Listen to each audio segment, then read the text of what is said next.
আসসালামু আলাইকুম আবারও সবাইকে। আজকে কাজ শক্তি ও ক্ষমতার লেকচার 3-এ তোমাদের সবাইকে আবারও স্বাগতম। তো তোমাদের জন্য এই মাস্টার ক্লাসে আমাদের যেই প্রচেষ্টা, এই প্রচেষ্টার থ্রুতে কিন্তু লেকচার 1 এবং লেকচার 2 আমরা দেখে ফেলছি। তো এইখানে যে টাইপটা আমাদের আছে, টাইপ 3 শক্তি, এই শক্তির টাইপটা আমাদের পরীক্ষার জন্য খুব খুব বেশি ইম্পর্টেন্ট। এবং দেখো, গুরুত্ব বিবেচনা এখানে আমরা 3 স্টার রাখছি। এবং তোমরা যদি এখানে দেখো, খেয়াল করে দেখো, ঢাকা ইউনিভার্সিটি 22-23 সাল, 20-21, 16-17 থেকে শুরু করে একদম গুচ্ছ, সাস্ট, কৃষি গুচ্ছ, রাজশাহী ইউনিভার্সিটি, জাহাঙ্গীরনগর, জগন্নাথ, চট্টগ্রাম, এরপরে সবার লাস্টে খুলনা ইউনিভার্সিটি, সব জায়গায় এই টাইপটা অনেক বেশি আসছে।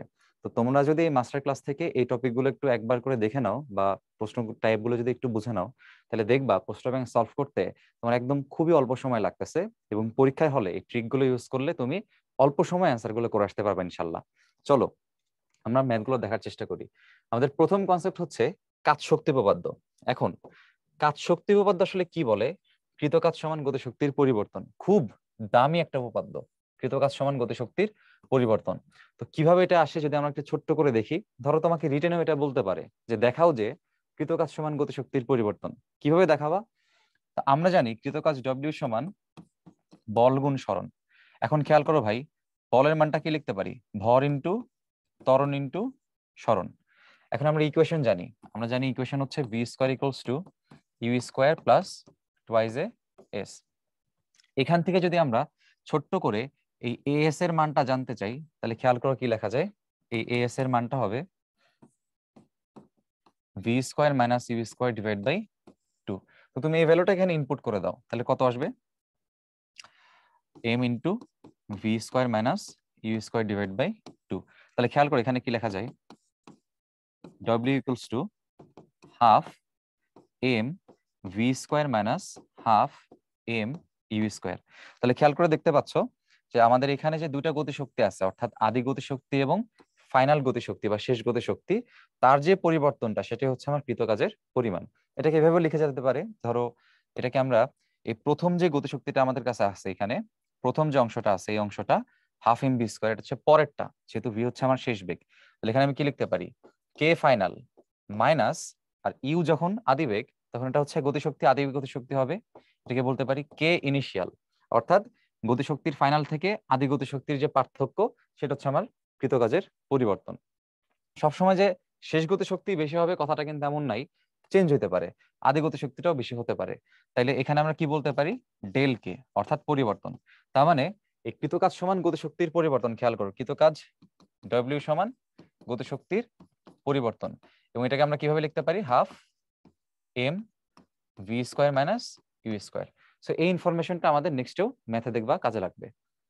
চলো নেক্সটের কনসেপ্টটা দেখি। দেখো কি বলছে এখানে, ভূমি থেকে এক্স উচ্চতায় স্থিতিশক্তি বা বিভব শক্তি। এখন ধরো না আমার কাছে যদি এরকম একটা দালান থাকে বা একটা সার্টেন হাইট যদি আমার এখানে থাকে, সার্টেন হাইট মনে করো হচ্ছে আমার এইচ।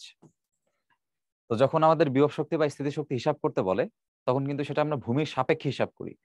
এখন ভূমি কিন্তু আসলে একটা রিলেটিভ আইডিয়া, ভূমি কিন্তু ফিক্সড বলে কিছু নাই আসলে। আমরা নর্মালি যেখানে দাঁড়ায় থাকি, হ্যাঁ, যখন আমরা মাটিতে দাঁড়ায় থাকি, মাটিকে আমরা হচ্ছে ভূমি ধরে নেই, তাই না? তো ভূমি হচ্ছে রিলেটিভ একটা আইডিয়া। সো এইখানে আমি যখন দাঁড়ায় থাকি, তখন আমার উচ্চতা কিন্তু আসলে কত? রিলেটিভলি আমার উচ্চতা হচ্ছে 0, তাই না? কিন্তু যখন একটা বস্তু ধরো একটা সার্টেন উচ্চতায় থাকে, মনে করো এই উচ্চতায় সে যখন আছে, তখন তার মধ্যে বিভব শক্তির মানটা কত? M g h. এটাও ভাই আমরা সবাই জানি। কিন্তু খেয়াল করো এখানে আরেকটা কনসেপ্ট আমরা একটু দেখানোর চেষ্টা করি। ধরো এইখানে যখন অবজেক্টটা আছে, সে যখন ভূমি থেকে এক্স উচ্চতায়, তাহলে এক্স উচ্চতায় থাকলে তার বিভব শক্তি তখন কত হবে? তখন আমরা বলতে পারবো যে ভাই, তখন তার বিভব শক্তি হবে, ধরেন এটা যদি ইপি 1 হয়, এটা ইপি 2, এম জি। সবসময় ভূমি থেকে উচ্চতা হচ্ছে নিতে হয়, সবসময় ভূমি থেকে নিতে হবে। কত হবে তাহলে? M g into x. এখন খেয়াল করে দেখো, একটা কনসেপ্ট এখান থেকে ক্লিয়ার হইতে হবে সবাইকে। আমি যদি বলি যে এইচ উচ্চতা থেকে, এই যে এইচ উচ্চতা থেকে এক্স উচ্চতা একটা বস্তুকে নিয়ে আসবো, তার মানে বস্তু কই থেকে কোথায় আসবে? বস্তু এখান থেকে এখানে আসবে। এইচ উচ্চতা থেকে বস্তু আসবে এক্স উচ্চতায়। এই ক্ষেত্রে কৃতকাজ কত যদি এরকম আমার কাছে কখনো চায়, তাহলে কৃতকাজ হবে দুইটার গতিশক্তির, দুইটার বিভব শক্তির পরিবর্তন। তার মানে এই যে বিভব শক্তি যে কনসেপ্টটা আমরা শিখতেছি, এখান থেকে বিভব শক্তির পরিবর্তন দিয়েও আমরা কৃতকাজকে হিসাব করতে পারবো। সবসময় যে গতিশক্তির পরিবর্তন দিয়ে হিসাব করতে হয়, বিষয়টা কিন্তু আসলে তেমন না। তাহলে বলতে পারি বিভব শক্তির পরিবর্তন। তাহলে খেয়াল করো ভাই, আমার প্রথম হাইট হচ্ছে এটা, তো এই হাইটে আমার বিভব শক্তির মানটা কত হচ্ছে mgh, আর এই হাইটে থাকা অবস্থায় তার বিভব শক্তিটা কত হবে mgx। দুটো যেহেতু পরিবর্তন বলছো, একটা থেকে একটা তোমাকে বাদ দিতে হবে, তার মানে তুমি কি লিখতেছো mgh মাইনাস x, মানে দুইটা উচ্চতার তুমি হচ্ছে পার্থক্য করতেছো, বা দুইটা উচ্চতাকে তুমি আসলে কি করতেছো, বিয়োগ করতেছো। আচ্ছা, তো এই কৃত কাজ কিন্তু তাহলে বিভব শক্তিরও পরিবর্তন হইতে পারে, এই কনসেপ্টটা আমাদের একটু মনে রাখতে হবে। চলো পরবর্তী কেসটা আমরা একটু দেখি। এখানে দেখো কি বলছে, ভূমি থেকে যদি এক্স উচ্চতায় গতিশক্তি বিভব শক্তির n গুণ হয়, এই শর্তটা কি বললো একটু লিখি, গতিশক্তি বিভব শক্তির n গুণ, এই কন্ডিশনটা আমাদের এখানে বলে দিচ্ছে। এখন এই কন্ডিশনের জন্য এই শর্টকাটটা হচ্ছে আমাদের খাটবে। আমি তোমাদের একটু দেখাই শর্টকাটটা কিভাবে খাটে। খেয়াল করে দেখো, ধর আমার উচ্চতা আছে হচ্ছে টোটাল h, আর আমার ভূমি থেকে কত উচ্চতা, এক্স উচ্চতা, তাহলে এক্স উচ্চতা আছে হচ্ছে তোমার এইটা, তাহলে আমার উপরের থেকে উচ্চতা কত আছে h মাইনাস এক্স। ফাইন। এখন দেখো, একটা বস্তু যখন তোমার এখান থেকে তুমি ফেলে দিছো, তো বস্তু যদি এই উচ্চতায় তুমি চিন্তা করতে চাও, তাহলে এই উচ্চতায় বস্তুতে বিভব শক্তি কত থাকবে। আমরা বলতে পারি যে বিভব শক্তি ভাই এই ভূমি থেকে হিসাব করতে হয়, একটু আগে দেখলাম, তাহলে ভূমি থেকে হিসাব করলে কত আসবে mgx, তার সাথে হচ্ছে একটা n আছে থাকুক। গতিশক্তি যখন হিসাব করতে হয় তখন তো হাফ mv স্কোয়ার, তাহলে এখানে আমি লিখলাম হাফ mv স্কোয়ার। এখন দেখো এই বস্তু গতি শুরু হয়েছে কই থেকে, উপর থেকে, তাহলে এখানে আদিবেগ কত ছিল, আদিবেগ ছিল 0। আচ্ছা, আদিবেগ 0 ছিল এবং অতিক্রান্ত সরণ কতটুকু, অতিক্রান্ত সরণ হচ্ছে h মাইনাস এক্স। তাহলে আমি এখানে কি বলতে পারি বলতো ভাই, আমি বলতে পারি h minus x equals to u t, u এর মান তো 0, u t plus half g t square. তাহলে এইখানে যে u t plus half g t square, এইখান থেকে একটা ইকুয়েশন আমরা যেমন লিখতে পারি, আরেকটা লিখতে পারি, আমরা যদি সরণ দিয়ে যদি আমরা লেখার চেষ্টা করি, যদি সরণ দিয়ে লিখতে চাই, তাহলে এই ভি স্কোয়ারের বদলে আসলে কি লেখা যায়, v square equals to u square plus 2g h minus x, কারণ সে কতটুকু ট্রাভেল করছে h মাইনাস এক্স। এখন আসলে এই ম্যাথের জন্য আমার কোনটা কাজে লাগবে, অবশ্যই নিচের অংশ, কারণ আমার আসলে টার্গেট কোনটা, ভি স্কোয়ারের মানটা বের করা হচ্ছে আমার টার্গেট।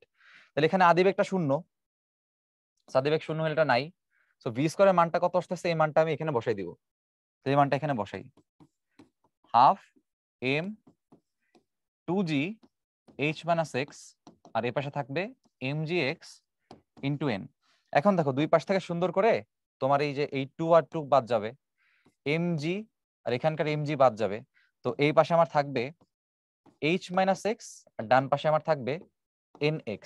এখন এখান থেকে কি লেখা যায়, আমরা হচ্ছে টার্গেটটা কার মান বের করা, দেখো এক্স এর মান বের করা, এইচ এর মান প্রশ্ন দেওয়া থাকে, তাহলে এক্স এর মান বের করতে হবে, এক্স টাকে এই পাশে নিয়ে আসো বা এটাকে এই পাশে নিয়ে যাও, তাহলে লিখতে পারবো h equals to x common নিলে লেখা যাবে n প্লাস 1। তাহলে পরবর্তী লাইনে ভাইয়া তুমি লিখতে পারবা এক্স এর মানটা হবে h বাই n প্লাস 1, অর্থাৎ যেটা হচ্ছে আমাদের এখানে শর্টকাট হিসেবে দেখানো হয়েছে, x equals to h plus h divide by n plus 1। তো এখানে একটা বিষয় খুব সুন্দর করে মনে রাখতে হবে, কি মনে রাখতে হবে, সেটা হচ্ছে এন এর পরিচয়টা আসলে কি। এন এর পরিচয়টা খেয়াল করে দেখো, এন এর পরিচয়টা হচ্ছে এখানে বলা আছে এনটা হচ্ছে ইপি এর সাথে গুণ আকারে থাকবে, এনটা কিন্তু কখনো ইকে এর সাথে গুণ আকারে থাকবে না। তার মানে এই এন এর পরিচয় যেটা, এই শর্টকাটে এন এর যে পরিচয় সেটা হচ্ছে ইপি এর সহগ, ইপি এর সহগ। তাহলে ধরে নাও কখনো যদি তুমি প্রশ্ন দেখো এরকম যে ইকে সমান 3 ইপি, সেই ক্ষেত্রে দেখো ইপি এর সাথে যা থাকবে সেটা হচ্ছে এন, তাহলে ইপি এর সাথে 3 আছে, তার মানে এই 3টাই হচ্ছে আমার আসলে এন এর মান।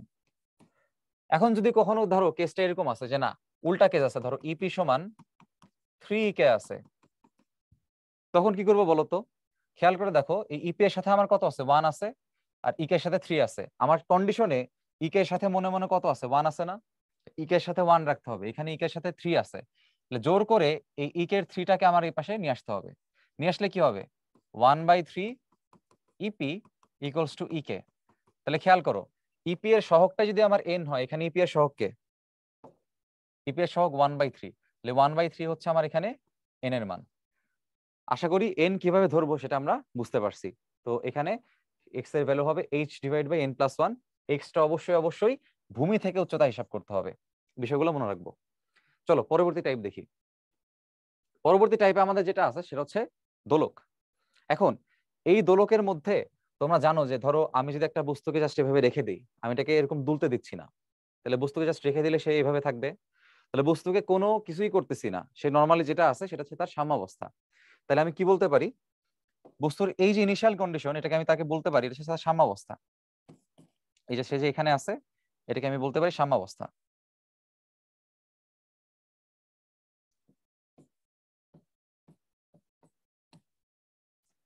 তাহলে সাম্যাবস্থায় সরণ আসলে কত? সাম্যাবস্থায় কিন্তু আমার দোলকটা দুলতেছে না, হ্যাঁ, মানে অবশ্যই দুলতেছে, বাট সাম্যাবস্থায় এই দোলকের সরণটা আসলে কত হবে? শূন্য হবে, কারণ সাম্যাবস্থা হচ্ছে এইটা। এখন দোলক যদি এইখানে থাকতো তখন আমি বলতাম যে আমার সরণটা হচ্ছে এক্স, কিন্তু আমার দোলকটা যখন ঠিক এই কন্ডিশনে আছে, এইখানে আছে, তখন তো কোনো সরণ হয় নাই। তাহলে সাম্যাবস্থায় আমরা বলবো সরণের মান হবে 0। এখন এই অংশে খেয়াল করে দেখো দোলকটা কি হয়েছে, সাম্যাবস্থা থেকে একটা সার্টেন কোণ থিটা উৎপন্ন করছে, থিটা উৎপন্ন করে সে একটা সার্টেন উচ্চতা এইচে চলে গেছে। এখন এই যে এইচ উচ্চতায় সে চলে গেল, আমরা কি জানি বিভব শক্তি কিভাবে হিসাব করতে হয়? ভূমি থেকে বা সাম্যাবস্থা থেকে কতটুকু সে সরে গেছে। তাহলে আমার সাম্যাবস্থা তো ভাইয়া এইটা, তাহলে এই লাইন থেকে দেখো তো সে কতটুকু সরে গেছে, উপরের দিকে এইচ পরিমাণ সরে গেছে। তাহলে এই যে উপরের দিকে যে এইচ উল্লম্ব যে সরণটা, সেই উল্লম্ব সরণটাই হচ্ছে আমার এমজির সাথে গুণ করতে হয়, আমরা একটু আগে দেখলাম। কিন্তু খেয়াল করো যখন সে এরকম কোন একটা কন্ডিশনে চলে যাবে, যখন সে এই সাম্য বিন্দুতে আছে, বা ধরো সে হচ্ছে ঠিক এই কন্ডিশনে আছে, এই কন্ডিশনে থাকার সময় তার কিন্তু গতিশক্তির মানটা হবে হচ্ছে 0। এখন গতিশক্তির মান কেন 0 হবে একটু চিন্তা করো। ধরো একটা বস্তু এভাবে দুলতেছে, এভাবে দোলমান, হ্যাঁ দোদুল্যমান, তাহলে বস্তু যখন এখানে গিয়ে তার গতিশক্তি যদি 0 না হয়ে যায়, তাহলে কি বস্তু এখানে গিয়ে থামতো না? যদি বস্তুর গতিশক্তি এখানে যাওয়ার পরও থাকতো, তো বস্তু আরো আস্তে আস্তে উপর দিকে উঠে যেত, তাই না? তো বস্তু সর্বোচ্চ উচ্চতায় যাওয়ার পরে তার গতিশক্তি কত হয়ে যাবে? 0। এই জন্য সে আবার থেমে আবার নিচের দিকে চলে আসে। তাহলে সর্বোচ্চ উচ্চতায় যদি গতিশক্তি 0 না হইতো, সে তো আরো উপরে যেত, তাই না? এই জন্য সর্বোচ্চ উচ্চতায় গতিশক্তি কত হতে হবে? 0 হতে হবে। এই জন্য দেখো এখানে লিখছে গতিশক্তির মানটা হচ্ছে 0 যখন সে এইচ উচ্চতায় আছে। আর যখন সে আবার এখান থেকে দুলে আবার সে যখন কোথায় চলে আসবে? সাম্যাবস্থায় চলে আসবে। তো এই উপরের উচ্চতা থেকে, এইচ উচ্চতা থেকে সে যখন আবার নিচের দিকে নেমে আসবে, যখন সে ডিক্লাইন করবে, করার সময় তার মধ্যে কি একটা গতিশক্তি অর্জন করবে। এখন সে বেগটা কত বলতো? আমরা ইকুয়েশন কি জানি? ভি স্কয়ার ইকুয়ালস টু, এখানে গিয়ে তার আদিবেগটা কি হয়ে যায়? আবার 0 হয়ে যায়। তাহলে এখানকার আদিবেগ যদি 0 হয়, ভি স্কয়ার ইকুয়ালস টু কি লেখা যাবে? 0 স্কয়ার প্লাস 2g, এখানে দেখো এইচ। তাহলে আমরা ওখান থেকে কি লিখতে পারি? এই ভি স্কয়ারের বদলে আমরা কি লিখতে পারি? Half m into 2gh। তাহলে আলটিমেটলি এই 2 এবং 2 কাটা গিয়ে দেখো তো কি থাকে? mgh থাকে। তার মানে আমরা আসলে কি বুঝলাম? এই যে হাফ এম বি স্কয়ার এবং mgh, এটা আসলে কি বুঝাইতেছে দেখো। আশা করি এই আইডিয়াটা তোমাদের সবার আছে, সেটা হচ্ছে এই সর্বোচ্চ উচ্চতায় গেলে আমার গতিশক্তি 0 ঠিক আছে, কিন্তু আমার বিভব শক্তিটা হচ্ছে ম্যাক্সিমাম। তো সর্বোচ্চ উচ্চতায় গেলে তারপর বিভব শক্তি হবে ম্যাক্সিমাম, আর গতিশক্তি হবে 0। আর সে যখন আবার এই সাম্যাবস্থায় চলে আসবে, সাম্যাবস্থায় তার বিভব শক্তিটা 0, কিন্তু ভাইয়া গতিশক্তিটা কি হবে? ম্যাক্সিমাম হবে। তাহলে মনে রাখবো এই গতিশক্তি কিন্তু ম্যাক্সিমাম, কারণ এখানে এখানে সাম্যাবস্থা আসার পরে যদি গতিশক্তি ম্যাক্সিমাম না হয়, তাহলে সে কিন্তু উপরের দিকে উঠতে পারবে না। অনেকের কাছে মনে হতে পারে যে সাম্যাবস্থায় ভাই গতিশক্তি 0, কিন্তু না, সাম্যাবস্থায় গতিশক্তি 0 হইলে বস্তু এখানেই থাকতো, সে উপরের দিকে উঠতো না, নিচের দিকেও, মানে এই বামেও যেত না ডানেও যেত না, ঠিক আছে? আচ্ছা ফাইন, আমরা এবার চলো পরবর্তী স্লাইড গুলো একটু দেখার চেষ্টা করি। এখন আগের যে চিত্র আমরা দেখলাম, আগের চিত্রে তো নর্মাল কনসেপ্ট আমরা শিখলাম, তো এখান থেকে আরো দু একটা জিনিস আমরা একটু এক্সট্রা জানার চেষ্টা করব। সেটা হচ্ছে দোলকের ক্ষেত্রে সাম্যাবস্থা যেটা আছে, এটা আমরা বুঝছি যে ঠিক আছে ভাই, সাম্যাবস্থায় আমার বিভব শক্তি 0 হবে আর গতিশক্তি হবে ম্যাক্সিমাম, এবং সেই গতিশক্তির মান হবে হাফ mv স্কয়ার। আর এটা যদি আমার বিস্তার হয়, তাহলে এই বিস্তারে আমার বিভব শক্তিটা হবে আবার 0, সরি গতিশক্তি হবে 0, আর বিভব শক্তিটা হবে ম্যাক্সিমাম। সেই বিভব শক্তিটা কত? আমি ধরলাম সে এইচ পরিমাণ উঠে গেছে, তাহলে লিখতে পারি mg h। এখন একটু খেয়াল করে দেখো, এই চিত্র অনুযায়ী আমরা কিন্তু একটা কথা জানি, এই চিত্র অনুযায়ী জানি, সেটা হচ্ছে শক্তির সংরক্ষণশীলতা, যে প্রত্যেকটি বিন্দুতে শক্তির মোট পরিমাণ হচ্ছে নির্দিষ্ট, ফিক্সড। তাইলে এই এ বিন্দুতে মোট শক্তি আর সি বিন্দুতে মোট শক্তি কি পরস্পর সমান না? তাহলে আমি কি বলতে পারি দেখো, এখান থেকে কি লিখতে পারি, আমরা লিখতে পারি ই এ ইকুয়ালস টু ই সি, মানে এ বিন্দুর মোট শক্তি সি বিন্দুর মোট শক্তি পরস্পর সমান। এ বিন্দুতে শক্তি আছে কয়টা? দুইটা। ইপি হচ্ছে 0, আর এখানে কি আছে? ইকে ম্যাক্স। আর সিতে কে আছে দেখো, সিতে গতিশক্তিটা 0, আর কি আছে? বিভব শক্তি ম্যাক্সিমাম। তাহলে খেয়াল করো এখান থেকে আসলে কি লাইনটা লেখা যাচ্ছে, এখান থেকে লেখা যাচ্ছে সর্বোচ্চ গতিশক্তির যে মান সেটা সর্বোচ্চ বিভব শক্তির মান। এটা কিন্তু মোটেও এটা বোঝাচ্ছে না যে গতিশক্তি এবং বিভব শক্তি সমান, এটা বোঝাচ্ছে না যে যেটাই গতিশক্তি সেটাই বিভব শক্তি। এখানে কি বোঝাচ্ছে? এখানে বোঝাচ্ছে হচ্ছে সর্বোচ্চ গতিশক্তি যেই কথা, সর্বোচ্চ বিভব শক্তিও একই কথা। এবং তাদের সেই মানটা কত? তাদের সেই মানটা হচ্ছে, তুমি হাফ এম ভি ম্যাক্সও বলতে পারো, হাফ এম ভি স্কোয়ারে বলতে পারো, আবার তুমি এম জি এইচও বলতে পারো। এটা কিন্তু সর্বোচ্চের ক্ষেত্রে, এটা মনে রাখতে হবে। এবার খেয়াল করো, বলছে সাম্য বিন্দুতে বেগ। তা আমরা কি পড়ছি একটু আগে দেখো, এই যে এটা হচ্ছে আমার সাম্য বিন্দু বা সাম্যাবস্থা। তাহলে এই বিন্দুকে আমি বলতে পারি সাম্য বিন্দু। এখন দেখো তো ভাইয়া, এখানটা লাইন আমরা লিখে রাখছি half M V square equals to m g h, তাই না? তাহলে এই ভিটা আসলে কোথায় মিন করে? এই ভিটা কিন্তু খেয়াল করে যে এই এর নিচে লিখে রাখছি, তাহলে এই ভিটা আসলে কোথায়? এ বিন্দুতে। তাইলে এই এ বিন্দুতে বেগটা কত দেখো তো কত আসে? যদি এই পাশ থেকে এম এর মানটা এখানে আলাদা করে লিখি, এখান থেকে আবার লিখতেছি দেখো half M V square equals to m g h. তাহলে এখান থেকে দুই পাশ থেকে এম এম বাদ গিয়ে আমার ভির মানটা কত আসতেছে? √2g/h। তার মানে এই সাম্যবিন্দুতে যে বেগের মানটা বলছে, সেই সাম্যবিন্দুতে বেগের মানটা হবে ম্যাক্সিমাম বেগ, এটা মনে রাখবো। কারণ যেহেতু সর্বোচ্চ গতি শক্তি, তাহলে অবশ্যই বেগটাও সর্বোচ্চ হবে, অর্থাৎ এটা হচ্ছে ভি ম্যাক্স। তাহলে ভি ম্যাক্স এর মানটা কত হবে খেয়াল করো, √2gh। হ্যাঁ, √2gh। যেখানে এইচ এর পরিচয় কি খেয়াল করো ভাই, এইচ এর পরিচয় হচ্ছে উল্লম্ব সরণ। অর্থাৎ সে এখান থেকে এই পথে কতটুকু আসে সেটা ম্যাটার করে না, এখান থেকে নিচের দিকে কতটুকু সে নামছে সেটা ম্যাটার করে, উল্লম্ব সরণটা ম্যাটার করে। ইকুয়েশন হচ্ছে এইটা, যেখানে এইচ কে অবশ্যই বলতে হবে উল্লম্ব সরণ। আচ্ছা,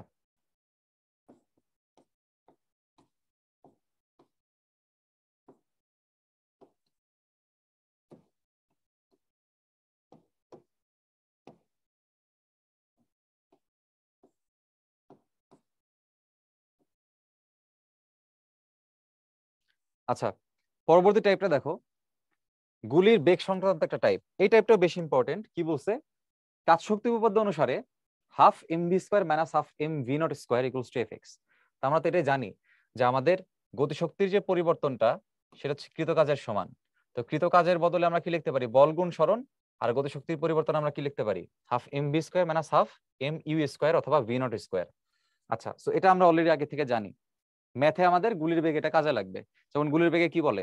আদি বেগ এত ছিল, শেষ বেগ এত অংশ হয়ে গেছে, তাই না?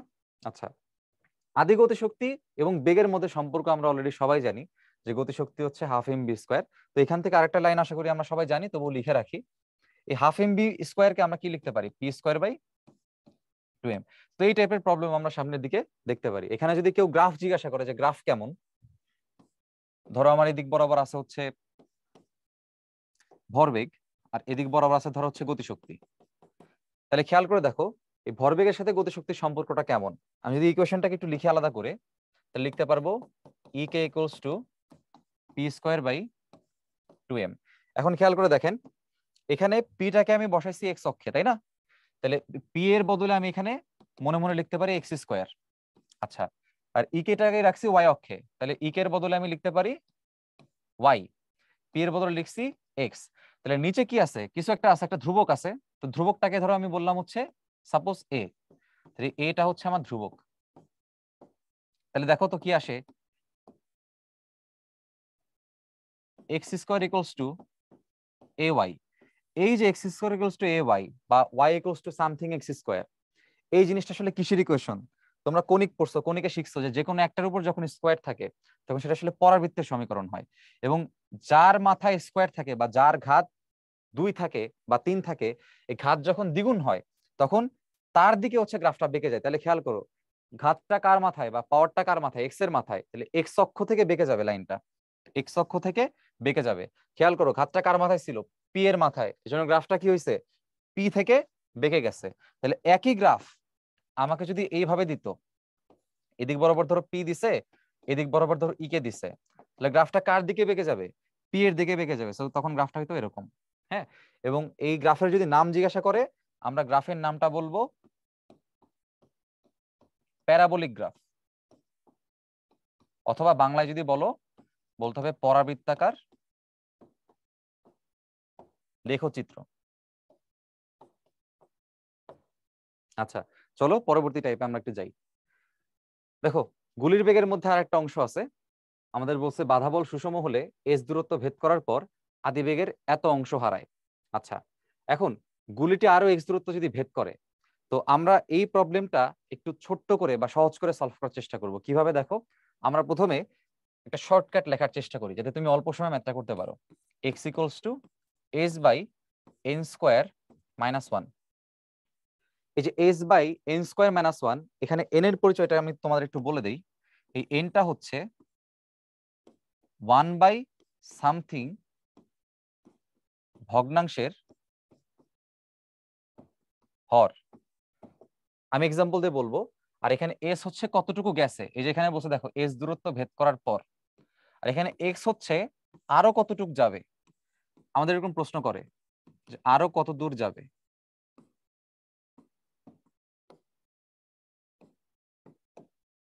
এখন খেয়াল করে দেখো, এখান থেকে আমরা দু একটা এক্সাম্পল একটু বোঝার চেষ্টা করি। ধরো তোমাকে বলছে বেগ অর্ধেক হয়। তো অর্ধেক হওয়া মানে খুবই সহজ। অর্ধেক মানে আমরা বুঝতেছো যেখানে হচ্ছে আমরা এরকম কি লিখতে পারি, 1/2। তাহলে এন এর পরিচয়টা কি বলছি, 1/সামথিং ভগ্নাংশের হর। তাহলে এখানে 1/সামথিং কি আছে, 1/2 আছে। তাহলে এই ভগ্নাংশের হর অবশ্যই কত হবে, 2 হবে। তাহলে এখানে এন এর মানটা হচ্ছে 2। এখন খেয়াল করো, যদি তোমাকে এটা বলে, যদি তোমাকে বলে যে বেগ 2/3 হারায় অথবা নষ্ট হয়, তুমি নিজেই চিন্তা করো। তুমি যদি বাজারে যাও, 100 টাকা নিয়ে যাও, তুমি রিক্সা ভাড়ায় ধরো তোমার 30 টাকা চলে গেছে, তোমার কাছে আছে 70 টাকা। বাজারে গিয়ে তুমি কি কিনবা, সেটা কিন্তু সেই 70 টাকার উপর আসলে ডিপেন্ডেন্ট, কারণ 30 টাকা তোমার কাছে আর নাই।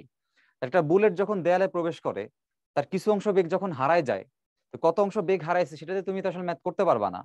বরঞ্চ কতটুকু বেগ অবশিষ্ট আছে সেটা দিয়ে কিন্তু সে বাকিটুকু প্রবেশ করবে।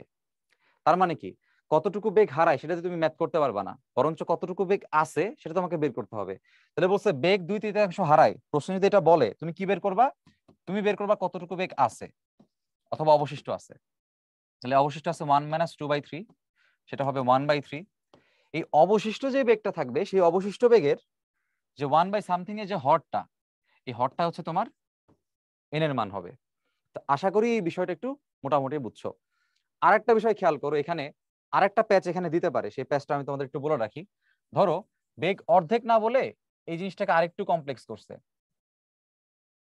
ধরো না তোমাকে বলছে বেগ 2/3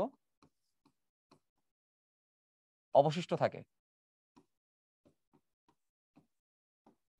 তো বেগ 2/3 অবশিষ্ট থাকলে এখানে কিন্তু এন এর মান কখনোই 3 বসানো যাবে না। কারণ আমি বলছি দেখো ভগ্নাংশটা হবে 1/সামথিং, 1 এর নিচে থাকতে হবে। তাহলে এখানে উপর আছে 2, লব আছে 2, লব 2 থাকা যাবে না, লব থাকতে হবে 1।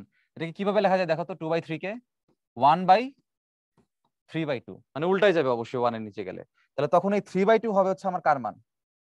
এই 3/2 হবে হচ্ছে আমার এন এর মান। আশা করি বুঝছো যে এনটা কিভাবে হিসাব করতে হয়। আমরা নেক্সটে দেখবো। এখন দেখো ঢাকা ইউনিভার্সিটিতে একদম বিগত বছরে 22-23 শিক্ষাবর্ষে অ্যাডমিশনে এই প্রশ্নটা আসছে। প্রশ্নটা বেশ ইন্টারেস্টিং এবং এই প্রশ্ন অনেকভাবে সলভ করা যায়। কিছু সহজ টেকনিক আছে, সহজ টেকনিকে সলভ করলে আসলে অ্যান্সারটা হয়ে যায়, কিন্তু অ্যান্সারটা হয়তো অ্যাকুরেট হবে না। তো আমরা একটু দেখার চেষ্টা করি কিভাবে সলভ করা যায়। দেখো, ওরা বলছে টি সময়ে স্থির অবস্থা থেকে যাত্রা শুরু করে একটা কণা, প্রযুক্ত লব্ধি বলটা সময় টি এর সমানুপাতিক। এটা খুব ইম্পর্টেন্ট। আমার লব্ধি বল এফ সময়ের সমানুপাতিক। সময়ের সমানুপাতিক মানে কি, বল সময় যত বৃদ্ধি পাবে বল তত বৃদ্ধি পাবে। তাহলে বল যদি বৃদ্ধি পায়, ত্বরণও কি পাবে, সময়ের সাথে সাথে বৃদ্ধি পাবে। এখন ত্বরণ যদি সময়ের সাথে সাথে বৃদ্ধি পায়, তাহলে সেটা কি সমত্বরণ হইলো? না, অসমত্বরণ হইলো। তো অসমত্বরণের কনসেপ্টটা তুমি যদি সমতরণের কনসেপ্ট দিয়ে সলভ করার চেষ্টা করো তাহলে সমস্যা আছে কোথায়। আমরা এটাকে সমতরণ না করে অসমতরণের কনসেপ্টে সলভ করার চেষ্টা করবো। দেখো সমানুপাতিক চিহ্নটাকে সরাই আমি একটা ধ্রুবক নিয়ে আসলাম, ধরো কে, তার সাথে রাখলাম টি। এখন বল যেটা আছে, বল আমরা জানি এম এ, এখানে আছে কে টি। তাহলে দেখো কি লেখা যায়, A equals to K by M T. এখন খেয়াল করো এই যে ত্বরণের যে মানটা, এই ত্বরণের মানটা কিন্তু ভাই ফিক্সড না। কারণ কি, সময় যখন বৃদ্ধি পাবে ত্বরণটাও তখন কি পাবে, বৃদ্ধি পাবে। তার মানে কি ত্বরণটা সমতরণ না, ত্বরণটা এখানে অসমতরণ। আচ্ছা এখন চিন্তা করো এই ত্বরণটা যে আসলে অসমতরণ, কারণ কন্টিনিউয়াসলি ত্বরণটা কি হচ্ছে, চেঞ্জ হচ্ছে। তো অসমতরণের ম্যাথ কিন্তু তুমি সরাসরি করতে পারবে না, তোমাকে ইন্টিগ্রেশন করতে হয়। এখানে হচ্ছে ম্যাথের সমস্যা। ইন্টিগ্রেশন যদি করতে হয় আমরা কি জানি, আমরা জানি যে ত্বরণের মানটা হচ্ছে বেগের ডিফারেন্সিয়েশন, সময়ের সাপেক্ষে বেগের ডিফারেন্সিয়েশন। তাহলে এখান থেকে আমি কি বলতে পারি যে এর বদলে এই লাইনটা আমরা লিখতে পারি, এখান থেকে লিখতে পারি d d t of v equals to K by M t. তাহলে খেয়াল করে দেখো এখান থেকে কি লিখতে পারি, d v equals to K by M t d t. এখন এখান থেকে আমার আসলে বেগের কনসেপ্ট চলে আসছে, এবং দেখো তোমার প্রশ্ন হচ্ছে গতিশক্তি, তাহলে বেগ চলে আসলে গতিশক্তি পাওয়া যাবে। এখন এই বেগটাকে তুমি যদি পেতে চাও অবশ্যই কি তোমাকে ইন্টিগ্রেট করতে হবে, তাহলে এই পাশে ইন্টিগ্রেশন করতে হবে।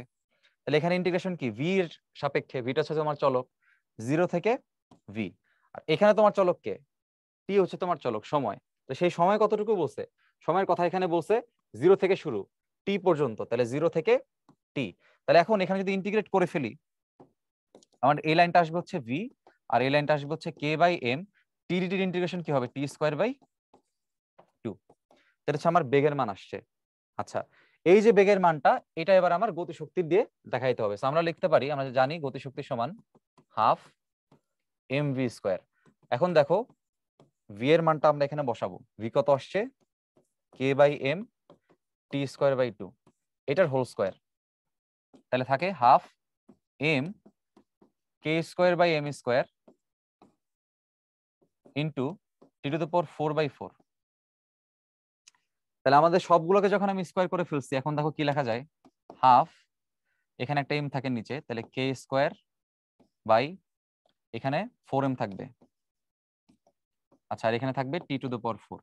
এখন তুমি নিজে আশা করি বুঝতেছো যে এখানে যে কে, সে তো একটা ধ্রুবক, এখানে যে ভর, বস্তুর ভর, ভর তো আর চেঞ্জ হচ্ছে না, তাহলে ভরটাও একটা ধ্রুবক। তার মানে এইখানে এই টোটাল অংশটা হচ্ছে ভাইয়া তোমার ধ্রুবক। টোটাল অংশ যদি ধ্রুবক হয়, তোমার যদি বাম পাশে থাকে হচ্ছে গতিশক্তি, তাহলে এই গতিশক্তি আসলে কার সমানুপাতিক হবে, আমি বলতে পারবো গতিশক্তি সময়ের 4 ঘাতের সমানুপাতিক হবে। আচ্ছা তার মানে আমাদের এখানে অ্যান্সার কোনটা হবে, ডি। তো এখানে অনেকেই শর্টকাট অ্যাপ্লাই করতে পারো যে গতিশক্তি হচ্ছে হাফ এম বি স্কোয়ার, এবং ভি এর মধ্যে তো আসলে আমার টাইম চলে আসে টি স্কোয়ার আকারে, এটা বসাই দিব। কিন্তু এটা বসালে সমস্যা কি, এটা আসলে সমতরণের ম্যাথ না, এটা অসমতরণ। এই জন্য তোমাকে অ্যাকচুয়াল প্রসেস যদি তুমি শিখতে চাও, তোমাকে ইন্টিগ্রেশন করেই ম্যাথটাকে আসলে সলভ করতে হবে। আমাদের নেক্সট টাইপটা গুচ্ছতে আসা একটা প্রশ্ন, কি বলছে, ভি1 বেগের একটি বুলেট শুধুমাত্র একটি নির্দিষ্ট পুরুত্বের তক্তা ভেদ করতে পারে। আমরা ধরলাম এই নির্দিষ্ট পুরুত্ব হচ্ছে আমাদের এক্স। এরূপ 9টা তক্তা ভেদ করতে বুলেটের বেগ কত করতে হবে। তাহলে 9টা তক্তা ভেদ করতে গেলে ভাই তোমাকে পুরুত্ব অতিক্রম করতে হবে কত বলতো, এক্স এর 9 গুণ মানে 9x। ফাইন, তাহলে বুলেটের বেগ কত করতে হবে সেটা জানে না, আমরা ধরলাম সেটা হচ্ছে ভি। এখন প্রথম অংশে আসো, তার বেগ যখন v1 থাকে তখন সে এক্স পুরুত্ব অতিক্রম করতে পারে, তাহলে শেষমেশ তো তার বেগটা শূন্য হয়ে যায়। তাহলে আমরা কি বলতে পারি, half M v1 square equals to, পুরুত্ব হচ্ছে এক্স, তাহলে কৃত কাজ কত হবে, এফ এক্স। ওই যে কৃত কাজ সমান গতিশক্তির পরিবর্তন, তাহলে এটাকে আমরা নাম্বার 1 ইকুয়েশন দিলাম।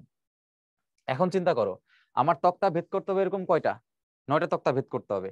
সেক্ষেত্রে আমি তার বেগটা কি জানি না, তাহলে আমরা একটা কাজ করতে পারি, আমরা বেগটা জানি না, তার মানে সেই বেগের মান কত হবে, ধরলাম এই যে ভি, ভি স্কোয়ার। আর স্মরণ সেক্ষেত্রে কত করতে হবে ভাইয়া, স্মরণ করতে হবে 9 গুণ, কারণ 9টা তক্তা, তাহলে এখানে আমরা কি লিখবো 9x। এটাকে 2 নাম্বার ইকুয়েশন দিলাম। এখন জাস্ট 1/2 আমরা হচ্ছে এখানে করে ফেলবো। তাহলে আমরা এখানে আমাদের লাগবে হচ্ছে ভি এর মান, সো ভিটাকে উপরে রাখতে হবে, সো 2/1 করলে বেটার হবে।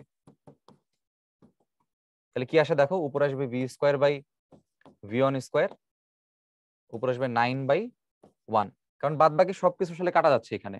তাহলে আমার ভি এর মানটা কত আসলো, রুট করতে হবে, রুট করলে ভি এর মান আসবে 3v1।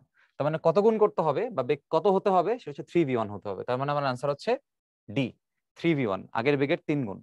আচ্ছা, তো এইভাবে হচ্ছে রিটেন প্রসেসগুলো আমরা সলভ করব। আর আদারওয়াইজ এই ম্যাথগুলো কিন্তু দেখেই সলভ করা যায়। আমার বেগ যত গুণ হবে, দেখো আমরা জানি গতিশক্তি হচ্ছে হাফ এমভি স্কোয়ার, আর এটা হচ্ছে তক্তার যদি হিসাব করি সেটা হচ্ছে এফ এক্স। তাহলে খেয়াল করো, দেখো এই যে এক্স কয়টা তক্তা ভেদ করবে সেটা হচ্ছে বেগের বর্গের কি সমানুপাতিক। তার মানে আমি কি বলতে পারি, x is proportional to V square. তার মানে তোমার বেগ যখন 3 গুণ হবে তখন এক্সট্রা 9 গুণ হবে। তোমার বেগ যদি 4 গুণ হয় এক্সট্রা কয় গুণ হবে, 16 গুণ হবে। বেগ 5 গুণ হলে এক্সট্রা কয় গুণ হবে, 25 গুণ হবে। তাহলে এখানে দেখো আমার এক্স এর মান কয় গুণ লাগবে, 9 গুণ লাগবে। এক্স এর মান 9 গুণ লাগলে অবশ্যই ভি কে কি 3 হওয়া লাগবে, তাহলে 3 স্কোয়ার হয়ে এক্সট্রা কত হবে, 9 গুণ। তো এরকম দেখেও কিন্তু অ্যান্সার করা যেত, বাট রিটেন আসলে তোমরা এভাবে লিখবা, এমসিকিউ আসলে তো পারবাই। এবার দেখো কাজ শক্তি ক্ষমতা অথবা কাজ ক্ষমতা শক্তি উপপাদ্য অনুসারে বস্তুর উপর কৃত কাজ কোনটির সমান। তা আমরা দেখে আসছি বস্তুর উপর কৃত কাজ হচ্ছে গতিশক্তির সমান অথবা গতিশক্তির পরিবর্তনের সমান। কোন বস্তু 20 মিটার উচ্চতা থেকে, তার মানে এখানে আমার এইচ এর মানটা দিয়ে দিছে, বিনা বাধায় পড়লে ভূমি থেকে কত উচ্চতায়, আমরা ধরে নিলাম ভূমি থেকে এক্স উচ্চতা, গতিশক্তি বিভব শক্তির 3 গুণ হবে, শর্তটা লিখলাম, গতিশক্তি বিভব শক্তির 3 গুণ হবে। তাহলে খেয়াল করো, আমরা বলছিলাম আমাদের ইপি এর সাথে বা বিভব শক্তির সাথে যেটা থাকবে সেটা হচ্ছে আমার এন। তাহলে আমাদের শর্টকাটটা কি ছিল, আমাদের শর্টকাটটা ছিল এরকম যে এক্স এর ভ্যালু হবে h/n+1। তাহলে এইচ এর মান এখানে কত আছে দেখো 20, এন এর মান আছে এখানে 3 + 1, তাহলে কত হবে 20/4, তাহলে অ্যান্সার হবে 5 মিটার। এখানে বলছে ভূমি থেকে কত উচ্চতায়, তাহলে অ্যান্সার হবে হচ্ছে ভূমি থেকে 5 মিটার উচ্চতায়। আর যদি আমাকে বলে যে উপর থেকে কত উচ্চতা, তাহলে হচ্ছে 20 থেকে 5 বাদ দিয়ে আমার অ্যান্সার হইতো 15 মিটার। তার মানে এখানে আমার অ্যান্সার হবে হচ্ছে 5 মিটার। পরবর্তী প্রশ্ন জাহাঙ্গীরনগরে 21-22 সালে আসা প্রশ্ন, খেয়াল করে দেখো কি বলছে। এম ভরের একটি বস্তুর গতিশক্তি ই হলে ভরবেগ কত। ভরবেগের সাথে চিন্তা করো, ভরবেগের সাথে গতিশক্তির সম্পর্কটা কেমন, প্রথমে সেটা লেখো। আমরা জানি গতিশক্তি সমান p²/2m। এখানে গতিশক্তি ই দিয়ে লিখছি কারণ এখানে প্রশ্নে ই বলে দিছে। আচ্ছা, তাহলে এখানে ভরবেগের মান চাইছে, তাহলে পি এর মানটা কত হবে, √2m ই। তার মানে আমাদের অপশনের মধ্যে সি নাম্বার হচ্ছে পারফেক্ট অ্যান্সার।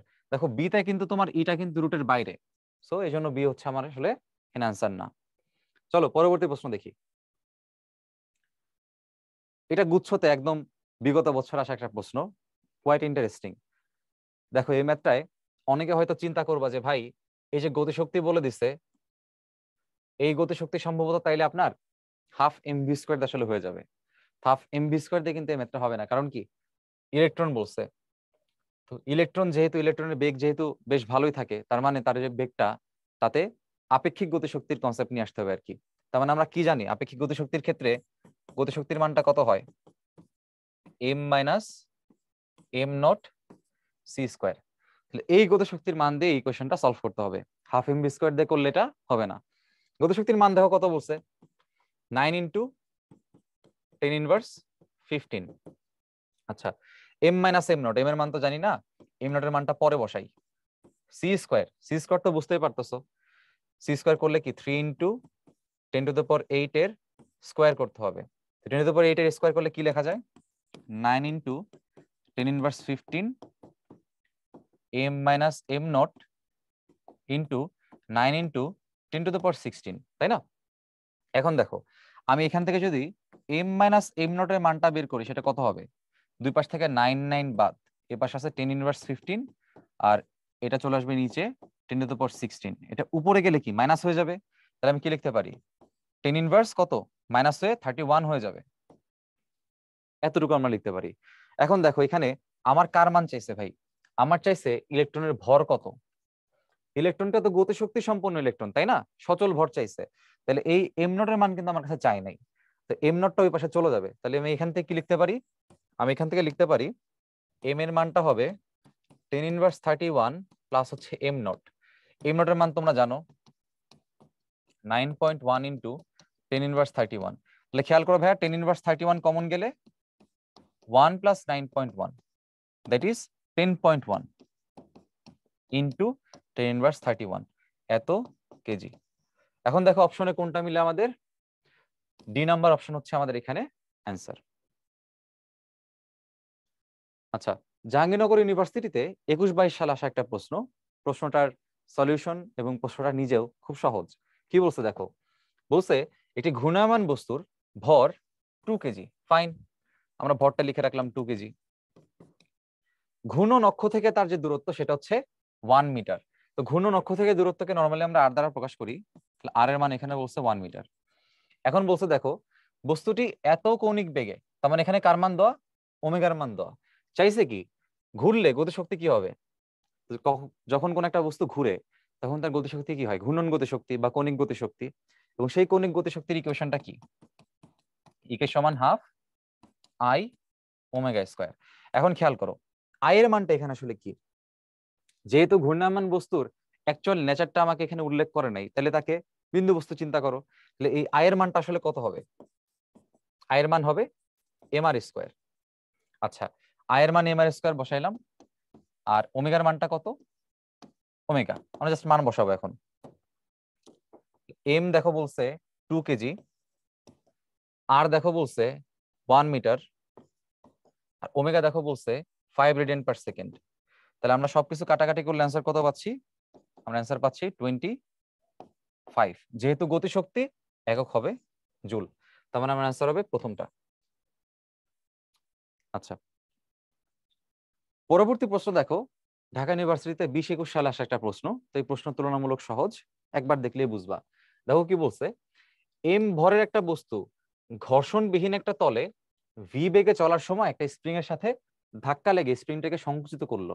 আচ্ছা, ওরা কি বলছে সেটাকে আমরা একটা চিত্র আঁকি। এই চিত্র আঁকার প্র্যাকটিসটা সবাই একটু বেশি বেশি করে করবা, ম্যাথ খুব সহজে তুমি রিলেট করতে পারবা। তাহলে স্প্রিং এর সাথে ধাক্কা লাগছে, কে, এম ভরের বস্তু। ফাইন, তাহলে এম ভরের বস্তু স্প্রিং কে এভাবে ধাক্কা দিছে, এভাবে ধাক্কা দিছে। আচ্ছা, স্প্রিং এখানে ন্যাচারালি ছিল। ওকে, এখন খেয়াল করে দেখো কি বলছে, স্প্রিং এর বল ধ্রুবক কে হলে স্প্রিংটি কতটুকু সংকুচিত হবে। এখন দেখো এই বস্তুর বেগ কত ছিল, ভি বেগ। তাহলে আমি কি বলতে পারি, এই বস্তুর বেগ যদি ভি বেগ থাকে, বস্তুর ভর যদি এম হয়, তাহলে বস্তুর গতিশক্তি কত, আমরা বলতে পারি বস্তুর যে গতিশক্তি সেটা হচ্ছে কি, স্প্রিংকে যে সংকোচন করছে সেই স্প্রিং এর সংকোচনে কৃত কাজ। তাহলে দেখো বস্তুর গতিশক্তি হচ্ছে হাফ এম বি স্কোয়ার, আর সংকোচনে কৃত কাজ হচ্ছে হাফ কে এক্স স্কোয়ার। তাহলে দুই পাশ থেকে হাফ হাফ বাদ যাবে। আমার চাইছে হচ্ছে কতটুকু সংকোচন, মানে এক্স এর মান চাইছে। তাহলে এক্স এর মানটা হবে √ m by k into v. √m/k into v হবে হচ্ছে অ্যান্সার। তো আমাদের প্রথমটা হচ্ছে correct answer.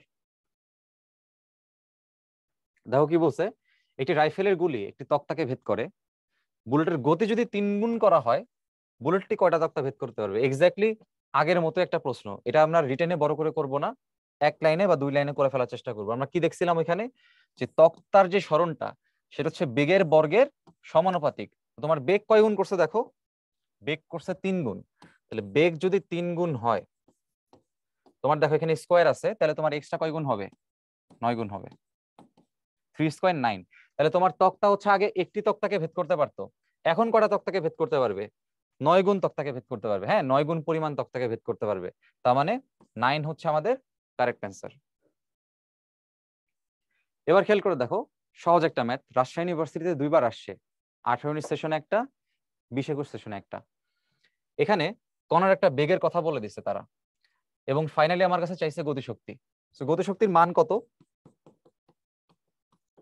Half M V square. এখন ওরা এই ভি এর যে মান সেটা ভেক্টর আকারে বলছে। তো ভেক্টর আকারে বললে আমরা কি করতে পারি, এম এর মান বলছে 20, ভেক্টর আকারে বললে কি করতে হয়, রুট করে প্রত্যেকটার যেই সহগ থাকে এই ভ্যালুগুলোর স্কোয়ার করতে হয়।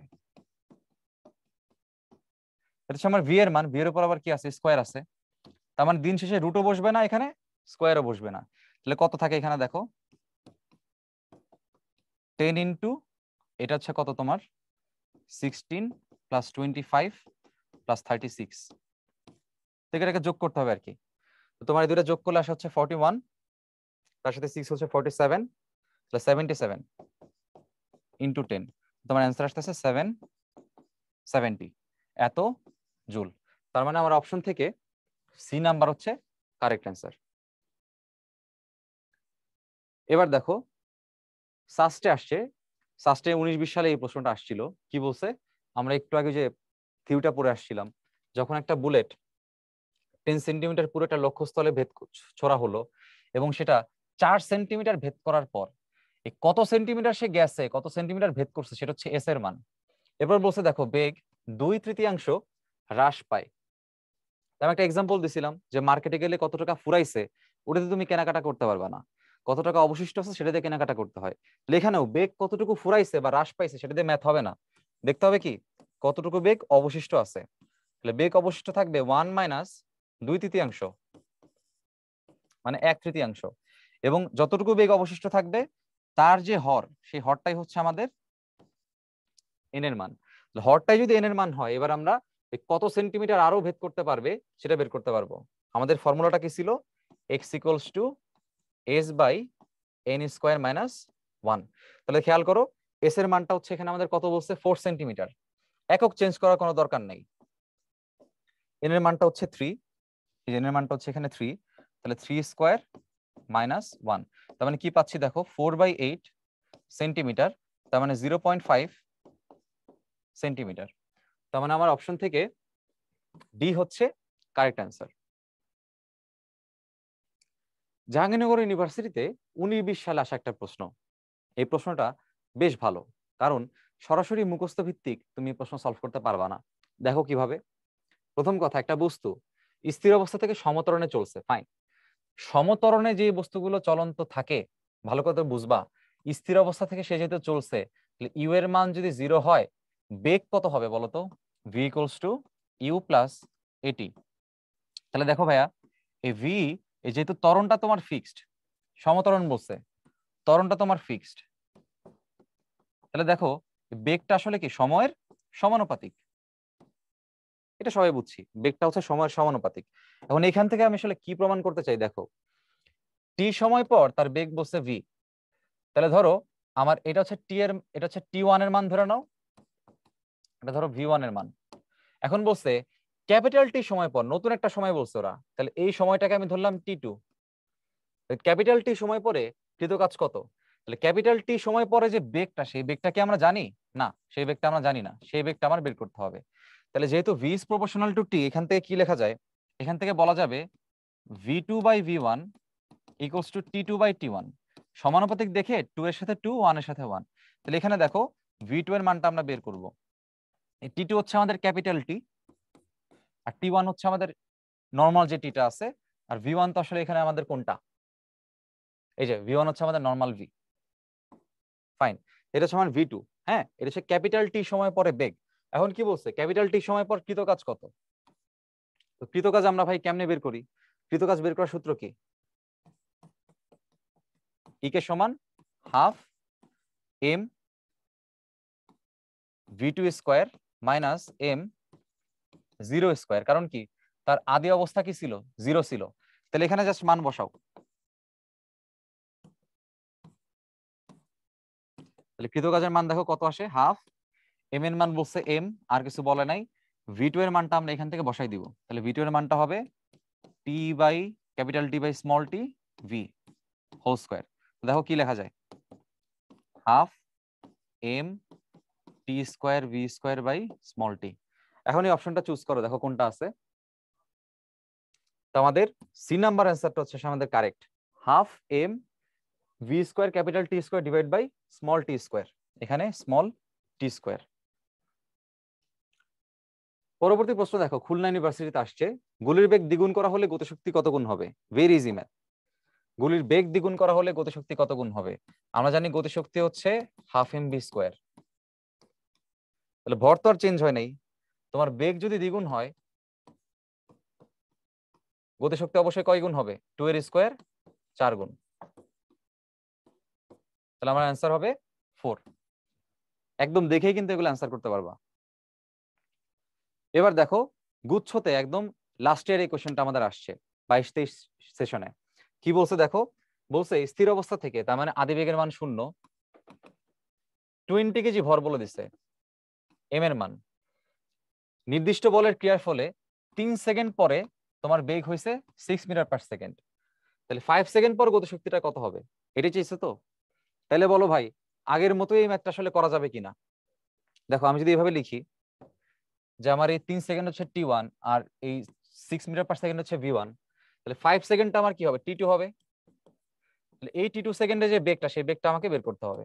তাহলে আগের মতো লিখবো v2 by v1 equals to t2 by t1। এখানে মান বসাও, তাহলে v2 হবে, t2 এর মানটা বলছে 5, t1 বলছে 3 আর v1 বলছে হচ্ছে 6। এখানে কেটে অ্যান্সার আসবে 10 মিটার পার সেকেন্ড। তাহলে বেগটা হচ্ছে 10 মিটার পার সেকেন্ড। এখন বলছে 5 সেকেন্ড পর গতিশক্তি কত, কত কিলো জুল। তাহলে গতিশক্তি কত হবে? গতিশক্তি হবে হাফ mv স্কোয়ার। এখানে মান বসাও, এম এর মান বলছে আমাদের 20 কেজি আর ভি এর মান বলছে 10 স্কোয়ার। তার মানে এখানে কাটলে 10 টু দ্য পাওয়ার 3 জুল আসবে, যাকে আমরা লিখতে পারি 1 কিলো জুল। তার মানে আমাদের অপশন হবে সি। অপশন সি হচ্ছে কারেক্ট অ্যান্সার। এবারে দেখো রাজশাহী ইউনিভার্সিটির আর একটা প্রশ্ন, একদম হুবহু একই রকম। কি বলছে, জাস্ট এখানে ভরটা চেঞ্জ হয়েছে আর কি। এখানে একটা সময় t1 আর একটা বেগ বলছে v1। তাহলে এই 4 সেকেন্ড সময় মানে t2 তে বেগ কত সেটা বের করবা। তাহলে বেগ কত হবে আমরা এটা সরাসরি করে ফেলি। আমার বেগটা হবে হচ্ছে 4/2 ইন্টু 15, মানে আমার বেগটা হচ্ছে এখানে 30 মিটার পার সেকেন্ড। তাহলে গতিশক্তি কত হবে দেখতেই পাচ্ছ কত দ্রুত সলভ করা যাচ্ছে, হাফ mv স্কোয়ার। তাহলে মান বসাও, হাফ ইন্টু 40 ইন্টু 30 স্কোয়ার। তাহলে এখানে থাকবে হচ্ছে 20। তাহলে এখানে 20 ইন্টু হচ্ছে 900, তার মানে 18 দিয়ে 3টা শূন্য, এখানে 18 দিয়ে 3টা শূন্য, 18,000 জুল। সি হচ্ছে আমাদের কারেক্ট অ্যান্সার।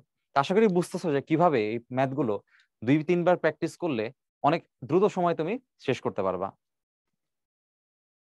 এবারে দেখো এই প্রশ্নটাও বেশ মজার। তো প্রশ্নটা সলভ করতে গেলে তোমাকে এই সরল দোলন গতি সম্পন্ন কোন একটা বস্তুর স্থিতিশক্তি এবং গতিশক্তিটা জানতে হবে। তো স্থিতিশক্তি এবং গতিশক্তিটা আমরা যদি এখানে লিখি একটু, আমার একটা সরল দোলন গতি সম্পন্ন একটা বস্তু আছে, তার মনে করো নির্দিষ্ট সময়ে তার সরণ হয়েছে মনে করো এক্স, আর মনে করো তার সর্বোচ্চ যে বিস্তার সেটা হচ্ছে এতটুকু, সে সর্বোচ্চ এতটুকু উঠতে পারে, এর সাথে তার বিস্তার। তাহলে আমরা কি জানি, আমরা কিন্তু জানি যে তার বিভব শক্তির যে মানটা হয় সেটা হচ্ছে হাফ কে এক্স স্কোয়ার, আর তার গতিশক্তির মান কত হয়? Half K A square minus X square. তাহলে এখান থেকে আমরা যদি সম্পর্কটা করি বা ম্যাথটা সলভ করি, দেখো কি বলছে, গতিশক্তি বলছে স্থিতিশক্তির 3 গুণ। তো আমরা যে নিয়ম জানি, নিয়মটা কি, গতিশক্তি হবে স্থিতিশক্তির 3 গুণ। এখন ইকুয়েশনে মানটা বসায় দাও, আমরা কি লিখতে পারি দেখো, half K A square minus X square, half K X square into 3। এখন দেখো হাফ কে বাদ, তাহলে এই পাশ থেকে লিখতে পারবো এ স্কোয়ার, আর এই এক্স স্কোয়ারটা এই পাশে চলে যাবে, তাহলে এটা হয়ে যাবে হচ্ছে 4x স্কোয়ার। চাইছে কি দেখো দোলনের বিস্তার, মানে এর মান চাইছে, এটা বের করতে হবে। এ কত হবে? এর মান হবে রুট করতে হবে, তার মানে কত হবে? 2x। তাহলে রুট করলে যদি 2x আসতেছে, আমার এক্স এর মান কত বলছে দেখো, সাম্যাবস্থান থেকে 2 সেন্টিমিটার দূরে, সাম্যাবস্থা থেকে দূরে, এটাই কিন্তু তোমার এক্স এর মান। তাহলে এক্স এর মানটা বলছে এখানে 2। এখানে মিটারে কনভার্ট করা দরকার নেই, অ্যান্সার সেন্টিমিটারে দেওয়া আছে। তাহলে অ্যান্সার হবে 4 সেন্টিমিটার। তার মানে আমার অপশনের মধ্যে ডি হচ্ছে কারেক্ট অ্যান্সার। তো এই প্রশ্নটা কিন্তু ঢাকা ইউনিভার্সিটিতে 22-23 সাল আসা প্রশ্ন, অর্থাৎ একদম বিগত বছর এটা আসছে। এবার খেয়াল করে দেখো, এটা ঢাকা ইউনিভার্সিটিতে আসা একটা প্রশ্ন, 16-17 সালে আসছে। কি বলছে? 60 কেজি ওজনের একজন লোক 4 মিটার দৈর্ঘ্যের একটি দোলনায় বসে 3 মিটার বিস্তারে দুলতে থাকে। ফাইন, তাহলে লোকটির সর্বোচ্চ গতিশক্তি কত? এখন দেখো, এই একটা মজার। কিভাবে? আমরা যদি এরকম একটা দোলনা চিন্তা করি, ধরো সরলদোলকের মতোই, এটাই ভাবে এখানে উঠে আসছে ধরো, তাহলে তার বিস্তার কতটুকু বলছে? বিস্তার হচ্ছে সে সর্বোচ্চ কতটুকু যেতে পারে। বিস্তার কতটুকু বলছে? 3 মিটার। তার মানে আমার এই মানটা হচ্ছে 3। আচ্ছা, দৈর্ঘ্য বলছে 4 মিটার। তাহলে দেখো ভাই, এটা যদি 4 হয়, এই দৈর্ঘ্য তো 4ই হবে, তাই না? কারণ এই দোলকটাই তো আসলে এখানে চলে গেছে। আচ্ছা, এখন আমরা কি জানি? সর্বোচ্চ গতিশক্তির যে মান, এখানে তো বেগ নিয়ে কিছু বলে নাই যে আমি সর্বোচ্চ গতিশক্তি হাফ এমভি স্কোয়ার দিয়ে করে দিব। তো আমরা বুদ্ধি খাটাবো। কি বুদ্ধি? আমরা এখানে বলবো যে সর্বোচ্চ গতিশক্তির যে মান, আমরা ফরম্যাট পড়ছিলাম মনে করে দেখো, সেটা হচ্ছে সর্বোচ্চ গতিশক্তির মানের সমান। সর্বোচ্চ গতিশক্তির মান কত হয়? mg h। এইচ এর পরিচয় কি দিছিলাম? উল্লম্ব সরণ। উল্লম্ব সরণ। এই ম্যাথে আসলে একটু সমস্যা আছে, এই ম্যাথে অপশনটা আসলে ভুল আছে, অপশন অ্যান্সার ঠিক নাই। আমরা করলেই দেখবা যে অপশন আসলে অ্যান্সারটা ঠিক নাই। তাহলে mg h। এখন দেখো, এইচটা হচ্ছে উল্লম্ব সরণ। তোমার দোলক যেটা আছে, দোলক হচ্ছে এইখান থেকে কোথায় নামবে বলতো? এখান থেকে সে এখানে নামবে। তার মানে আমার আসলে সরণ কোনটা লাগবে? এটা লাগবে, তাই তো? তাহলে আমার এই এইচ এর মানটা বের করতে হবে। এখন তুমি এই ত্রিভুজ থেকে তো বুঝতে পারতেছো, ত্রিভুজটাকে যদি সেপারেট করে আমরা আঁকি, আমাদের এটা হচ্ছে 3, এটা হচ্ছে 4। তোমার ত্রিভুজ এটার মান কত হবে? এই বাহুটার মান কত হবে? √4 স্কোয়ার মাইনাস 3 স্কোয়ার। তার মানে কত আসতেছে? √16 মাইনাস 9 মানে হচ্ছে 7, √7। আর খেয়াল করে দেখো, আমার মান লাগবে এতটুকু। টোটালটা যদি 4 মিটার হয়, 4 মিটার থেকে যদি আমি এতটুকু বাদ দিই, √7 কে বাদ দিই, তাহলে আমার এইচ এর মান কত হবে? আমার এইচ এর মান হবে 4 থেকে উপরের এই অংশটা বাদ, এই √7 বাদ। তাহলে 4 থেকে √7 বাদ। এই মানটা আমরা হচ্ছে এখানে প্লট করব। তাহলে চলো এই মানটা প্লট করি। এম এর মান আছে হচ্ছে 60, জি এর মান আছে 9.8, আর এইচ এর মানটা হবে 4 মাইনাস √7। তো ক্যালকুলেশন করে দেখো, 796 পয়েন্ট সামথিং আসবে। তো আমরা চলো একটু করে দেখি এটা।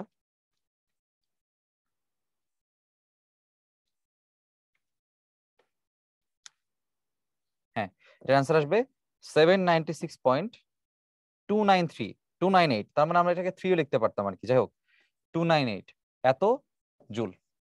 তো এখানে যে প্রশ্নগুলোর অপশন যে দিছে, এখানে অপশনে কিন্তু আসলে এই 796 অ্যান্সারটা আমাদের আসলে নাই। তো এটা হচ্ছে একটা প্রশ্ন আসছিল যেখানে আসলে অ্যান্সারই দেওয়া ছিল না। এটা সম্ভবত কোন একটা মিস্টেক ঢাকা ইউনিভার্সিটির হয়েছে আর কি। এখানে সরাসরি প্রশ্ন ব্যাংকের ভ্যালুটা অথবা প্রশ্নে যেটা আসছিল ঢাকা ইউনিভার্সিটিতে সেটাই লেখা আছে। সো কনফিউজড হয়েও না। এখানে যে প্রশ্নটা আছে, তোমাদের প্রশ্ন ব্যাংকে একই প্রশ্ন আসছে এবং ঢাকা ইউনিভার্সিটিতে প্রশ্ন এটাই আসছিল, বাট সেখানে অ্যান্সারটা ছিল না। সামহাউ ওনাদের একটু মিস্টেক হয়েছিল। অ্যাকচুয়াল অ্যান্সারটা হবে 796.298 জুল। এবার দেখো এই প্রবলেমটা কি বলছে। 50 কেজি ভরের একটি বোমা ভূপৃষ্ঠ থেকে 1 কিলোমিটার উঁচুতে অবস্থিত বিমান থেকে ফেলে দিছে। ফাইন, ভূমি স্পর্শ করার মুহূর্তে গতিশক্তি কত? তো গতিশক্তি বের করতে গেলে তোমার প্রথমে কি লাগবে? ভি স্কোয়ারের মানটা জানতে হবে। তাহলে তুমি চিন্তা করো, আমার বিমান থেকে যে ফেলে দিছে, বিমানের ধরো উচ্চতা আছে হচ্ছে ভূমি থেকে 1 কিলোমিটার। তাহলে এই এইচ এর মানটা হচ্ছে আমার 1000 মিটার। তাহলে যখন ফেলে দিছে তখন তার আদিবেগটা কত? আদিবেগ 0। ঠিক আছে, তাহলে এখানে শেষ বেগটা কত হবে? শেষ বেগের মানটা কি হবে? 0 স্কোয়ার প্লাস 2g h। তাহলে ভি স্কোয়ারের মান হচ্ছে এখানে 2gh। তাহলে আমরা এখন কি লিখতে পারি বলো? গতিশক্তি কত হবে? E K equals to half mv square. V স্কোয়ারের মানটা কত? 2gh। তাহলে 2 বাদ গিয়ে এখানে থাকতেছে mgh। এখানে মান বসাই দাও। m এর মান কত বলছে? 50, j এর মান 9.8, h এর মান কত বলছে? 1000। তো এখানে আসলে ক্যালকুলেটর ছাড়াই কিন্তু সলভ করা যাচ্ছে। কিভাবে দেখো, এই দুটা গুণ করলে আসবে 490, আর এখানে 3টা শূন্য আছে। এখন অপশন চেক করে দেখো এটা কি আছে কিনা। অপশনে কিন্তু নাই, অপশনে সব জায়গায় কি আছে 49। তাহলে 49 যদি এখানে অপশন থেকে নিয়ে আসো, এই এক্সট্রা শূন্যটা 10 এর পাওয়ারে যাবে, তার মানে কি 49 ইন্টু 10 টু দ্য পাওয়ার 4 এত জুল হচ্ছে আমাদের অ্যান্সার হবে। এবার পরেরটাই চলো। দেখো একটি বুলেট একটি কাঠের তক্তা ভেদ করতে পারে, গতি 4 গুণ বৃদ্ধি করলে একই মাপের তক্তা আর কয়টা ভেদ করতে পারবে? এক্স্যাক্টলি আগের মতোই, x is proportional to V square. তার মানে তুমি যখন গতি বৃদ্ধি করছো, এখানে হচ্ছে বিষয়টা এমন যে গতিকে আসলে বেগের সমতুল্য চিন্তা করতে হবে। তাহলে বেগটা যদি 4 গুণ হয়, তাহলে 4 স্কোয়ার হয়ে এটা কত গুণ হবে? এটা হবে 16 গুণ।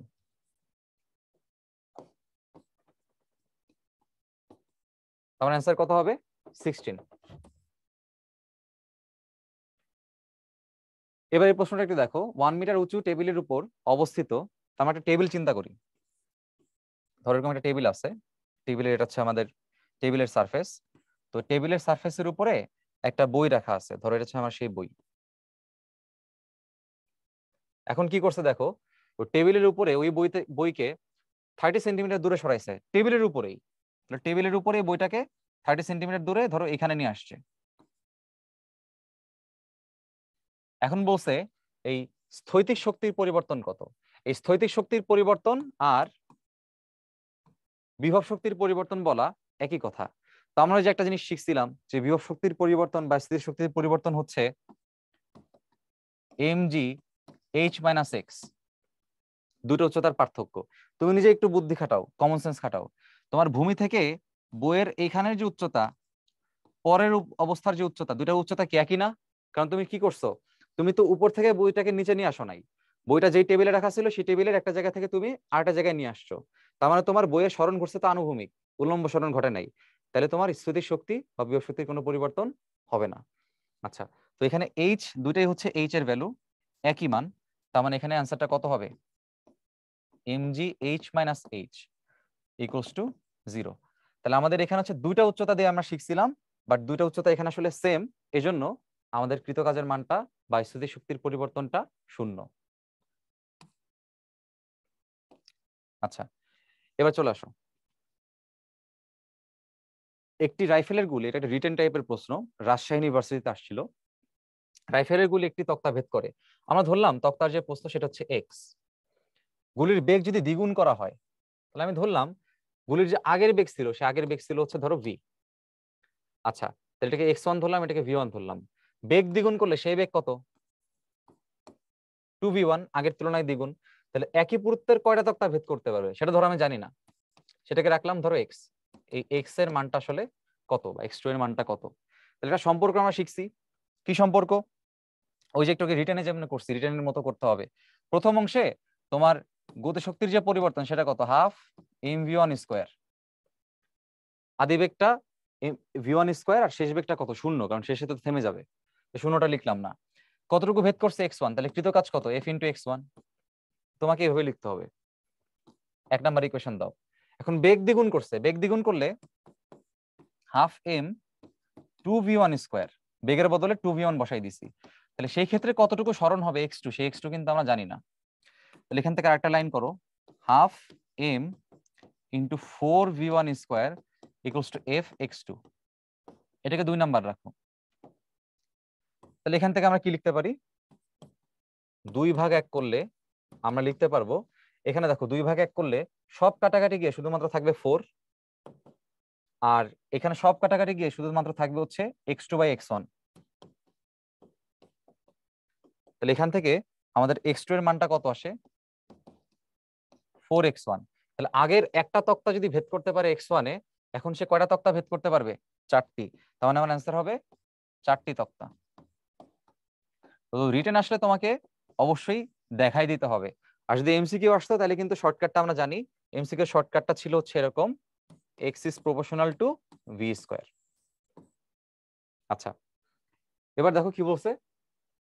2 কেজি ভরের একটি বস্তুকে 500 মিটার উপরে অবস্থিত একটি বিমান থেকে ফেলে দিছে, ভূমি স্পর্শ করার মুহূর্তে এর গতিশক্তি কত হবে?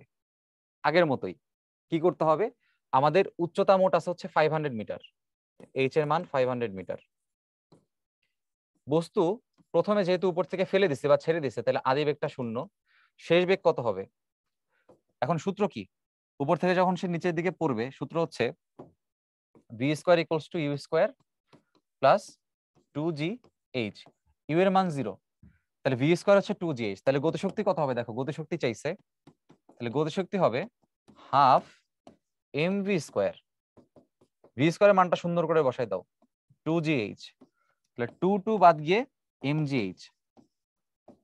সুন্দর করে মান বসাই দেই, m এর মান 2, g এর মান 9.8, আর আমাদের গতিশক্তি বলছে হচ্ছে h এর মানটা বলছে হচ্ছে আমাদের 500। এখানে ক্যালকুলেশন করে দেখো, এখানে আমার এটা ক্যালকুলেট করলে আসবে হচ্ছে 49, সাথে দুইটা 0 আছে, এখানে 2 আছে, তাহলে গুণ করলে এখানে আসতেছে 9800 এত জুল। এই হচ্ছে আমাদের এখানে আনসার। ওকে, এবার দেখো আমাদের একদম লাস্ট প্রশ্ন কি বলছে, জগন্নাথে রিটেনে আসা একটা প্রশ্ন। তো সবসময় যে আসলে তোমাকে ম্যাথই সলভ করতে বলবে বিষয়টা কিন্তু এমন না, তোমাকে এরকম থিওরিও ব্যাখ্যা করতে পারে। আমি বলছিলাম যে থিওরি প্রুফও করতে বলতে পারে, ছোট ছোট যে থিওরি গুলো আছে প্রুফ করতে বলতে পারে। কি বলছে, কাজ শক্তি উপপাদ্য বিবৃত ব্যাখ্যা করো। তো কাজ শক্তি উপপাদ্য আমরা বিবৃত করতে পারি কিভাবে বলতো? যে যেহেতু কাজে নিয়ে শুরু করতে হবে, তার মানে কোন বস্তুর উপর কৃত কাজ হবে ওই বস্তুর গতিশক্তির পরিবর্তনের সমান।